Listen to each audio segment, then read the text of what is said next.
94,9 FM FRQ by Pitius. You are listening to FRQ Frekuensi by Pitius. Suara, makna, dan inspirasi.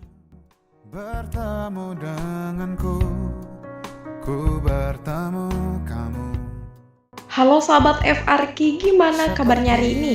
Buat yang sedang menjalankan ibadah puasa, boleh juga nih share kegiatan kalian hari ini. Siapa tahu ada cerita seru yang bisa kita bagikan bersama di sore hari ini. Nah, sobat FRQ, sambil menemani waktu kalian menjelang berbuka, hari ini kita akan ngobrol santai seputar dunia komunikasi, khususnya tentang sistem komunikasi radio.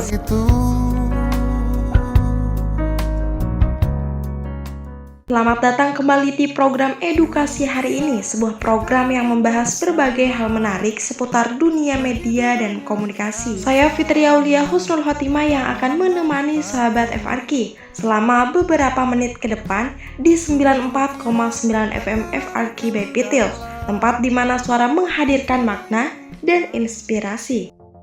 Pada kesempatan kali ini kita akan membahas salah satu media komunikasi yang sudah sangat dekat dengan kehidupan kita sehari-hari, yaitu radio.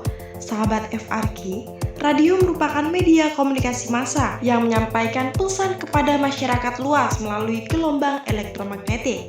Berbeda dengan televisi dan media visual lainnya, radio hanya mengandalkan suara sebagai alat utama dalam menyampaikan informasi. Namun justru karena hanya menggunakan suara, radio memiliki keunikan tersendiri. Setiap kata yang disampaikan oleh penyiar mampu membangun imajinasi di dalam pikiran pendengar. Karena itulah radio sering disebut sebagai theater of mind, yaitu media yang mampu menciptakan gambaran imajinatif di benak pendengarnya. Nah, sahabat FRQ, jika kita melihat sejarahnya, perkembangan radio bermula dari penemuan gelombang elektromagnetik oleh ilmuwan bernama James Clerk Maxwell pada tahun 1865. Teori tersebut kemudian dibuktikan oleh Heinrich Hertz melalui berbagai percobaan ilmiah.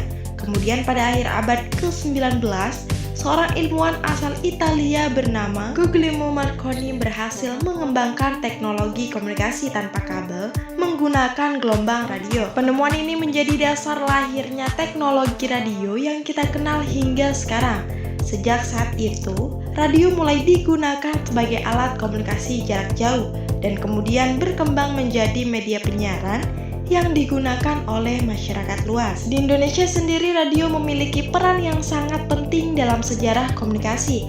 Pada masa penjajahan Belanda, radio hanya digunakan oleh pemerintah kolonial dan kalangan tertentu saja. Namun setelah Indonesia merdeka pada tahun 1945, radio menjadi salah satu media utama dalam menyebarkan informasi kepada masyarakat. Bahkan pada masa itu didirikan Radio Republik Indonesia atau RRI yang berperan dalam menyampaikan berbagai berita penting kepada rakyat Indonesia. Melalui radio, masyarakat dapat memperoleh informasi secara cepat meskipun berada di wilayah yang jauh dari pusat pemerintahan. Sahabat FRQ, dalam sistem komunikasi radio terdapat beberapa unsur penting yang saling berkaitan.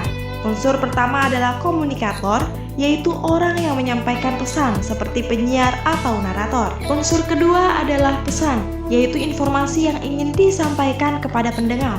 Pesan ini bisa berupa berita, hiburan, pendidikan, maupun informasi lainnya. Kemudian unsur berikutnya adalah media, yaitu gelombang radio yang digunakan untuk mengirimkan pesan dari pemancar ke penerima. Selain itu ada juga komunikan, yaitu para pendengar yang menerima pesan dari siaran radio. Dan yang terakhir adalah umpan balik, yaitu respon atau tanggapan dari pendengar terhadap siaran yang mereka dengarkan. Proses komunikasi radio dimulai dari suara penyiar yang ditangkap oleh mikrofon di dalam studio. Suara tersebut kemudian diubah menjadi sinyal listrik oleh perangkat audio. Sinyal tersebut kemudian diproses oleh pemancar dan diubah menjadi gelombang radio yang dipancarkan melalui antena pemancar. Gelombang radio ini kemudian merambat melalui udara hingga akhirnya diterima oleh antena radio milik pendengar. Setelah diterima oleh perangkat radio, sinyal tersebut diubah kembali menjadi suara melalui speaker, sehingga pesan yang disampaikan oleh penyiar dapat didengar oleh masyarakat. Seiring perkembangan teknologi, radio juga mengalami banyak perubahan. Saat ini radio tidak hanya bisa didengarkan melalui perangkat radio konvensional saja, Banyak stasiun radio yang sudah menyediakan layanan radio streaming melalui internet, sehingga pendengar dapat menikmati siaran radio melalui smartphone, laptop, maupun perangkat digital lainnya. Selain itu muncul pula berbagai konten audio seperti podcast yang menjadi bagian dari perkembangan dunia penyiaran di era digital. Meskipun banyak media baru bermunculan, radio tetap memiliki kelebihan tersendiri. Radio dapat didengarkan kapan saja dan di mana saja, bahkan saat kita sedang melakukan aktivitas lain seperti bekerja, belajar, atau berkendara. Selain itu, radio juga menciptakan kedekatan antara penyiar dan pendengar melalui interaksi yang hangat, baik melalui telepon, pesan, maupun media sosial.